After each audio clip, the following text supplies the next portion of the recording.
Mimi naitwa Nabii Francisco Elia Musa Ibrahim. Nabii Francisco Elia Musa Ibrahim, na ni mwanaharakati wa haki za binadamu. Leo nataka niongelee kuhusu kesi ya Mheshimiwa Lissu.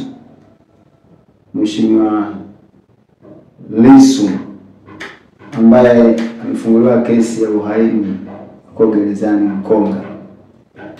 Kitu ambacho nataka niseme ni kwamba nchi yetu tunahitaji amani na upendo ndani ya nchi yetu, na ninaamini serikali iko vizuri, hakuna shida.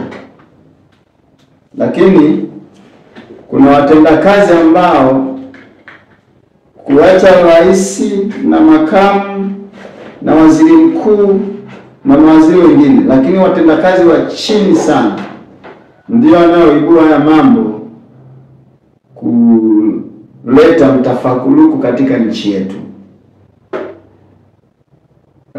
Mheshimiwa Rais wa Jamhuri ya Muungano wa Tanzania yuko vizuri sana na watu, makamu wa rais, waziri mkuu na mawaziri mbalimbali wako vizuri sana, lakini walio chini yao zaidi ya hapo ndio wanaokwenda kinyume na utaratibu wa nchi yetu, kwa sababu mambo ya kisiasa yanatakiwa yaishie kisiasa. Ushauri wangu ni kwamba ninaomba serikali hii ya Jamhuri ya Muungano wa Tanzania, kwa sababu mashtaka hayo yamefunguliwa kwa mujibu wa serikali, na ndio maana Lissu anasimama pamoja na wanasheria wa serikali. Ninaomba ili shtaka liondolewe, alafu mkae chini muone mnafanya nini ili kuingia kwenye uchaguzi huu ambao unaelekea mwaka huu 2025 mwezi wa 10. Kwa sababu ukiangalia sana kiundani, mambo ya kisiasa yanatakiwa yaishie kisiasa. Mambo ya kusukumana ama kufunguliana makesi yanatuletea aibu katika nchi yetu. Na Mheshimiwa Rais aweza akasema kwamba acha usimkamate huyu. Akisema hivyo manaka anazuia utendaji wa kazi wa kule chini. Na ndio maana nakusikia taarifa kwamba polisi wamemkamata mtu fulani, wamempeleka mahakamani, ananyamaza, anasikiliza kwamba mahakama itaamuaje. Lakini mimi ninaomba kwamba serikali imwachie tu Lissu, alafu wakae chini waingia kwenye uchaguzi. Ni kesi ya uhaini. Mimi sio hakimu ya kwamba labda na hukumu kesi, kwa sababu tunaelewa kabisa kwamba mtu akishasema hajatenda, hayui moja kwa moja kwamba ametenda lile kosa. Kwa mfano, mtu akisema nitakuwa wewe mwandishi wa habari, alafu mwandishi wa habari anashtaki polisi, pale nitafunguliwa kesi ya mada? Hapana. Sitafunguliwa kesi ya mada kwa sababu sijaua mtu, ila nitafunguliwa kesi ya kutishia kuua kwa maneno, au wanasheria wanajua kutishia kuua kwa maneno. Hasa kutishia kuua kwa maneno sio mada. Kwa hiyo ninaamini hata Lissu kuna kesi ambayo itakiwa afunguliwe, lakini sio kwamba labda amefanya uhaini. Uhaini litakiwa ufanye siku ya tukio imefika kwamba amefanya kosa fulani, na uhaini mara nyingi huwa inaelekea katika kumpindua rais au vyovyote vile, kuzuia uchaguzi kama ingekuwa labda imethibitika siku hiyo. Lakini ni maneno yake tu ambayo alikuwa ameongelea. Siko katika kuchallenge mahakama, mimi naelezea kwa uelewa wangu na ushauri wangu. Ushauri wangu ni kwamba ninaomba kesi zingine kama hizi kuziondoa na kukaa chini. Maandiko ya Mungu anasema kwenye kitabu cha Ibrania sura ya 12 mstari wa 14 hadi 15 hadi 15, kuwatafuteni kuwa na amani na watu wote na huo utakatifu hapana mtu mwingine atakayekuwa nao. Naona ili uchungu usije ukaingia na kuanajisi na watu wengine. Kwa mimi naomba kesi kama hizi ili taifa letu liwe na amani. Zifuteni hizo kesi, mkae chini wa vyama vya siasa, alafu muone mnafanyeje watu tuingie kwenye uchaguzi. Sio tuingie kwenye uchaguzi wakati kuna makesi mahakamani. Itatuletea picha sio nzuri. Kwa hiyo kwa ushauri wangu na mawazo yangu ni kwamba watu wanazungumza, na ndio maana hata mahakamani hakimu anatoa fursa kwamba nendeni mkayaongee, baadaye mtarudi mkishindana.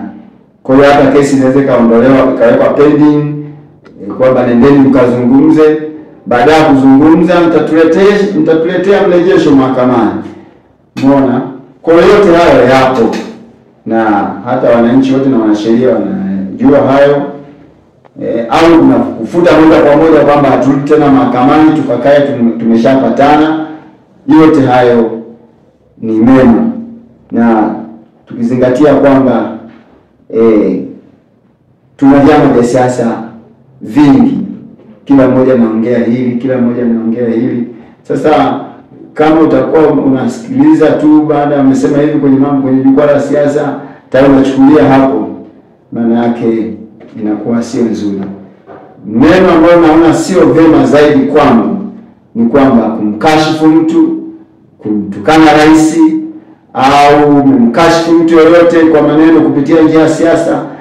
Hiyo kwa kweli namba anashtakiwa kwa maneno yake, lakini sio kwenye mambo mengine ya kusema tuna no reform no election. Hiyo ni kauli mbiu yao ambao tunaangalia je watafanya siku ya mwisho, na nimeshaelezea huko kutoka siku zilizopita, siku 2-3 zilizopita hizi, nikaelezea kwamba no reform no election, maneno matupu yavunji mfupa. Cha msingi ni kukaa chini na kukubaliana na kuongea kwa amani na upendo ili kuingia katika uchaguzi uliokusudiwa hiyo mwezi wa 10 kwa tarehe ambayo itakayopangwa na tume.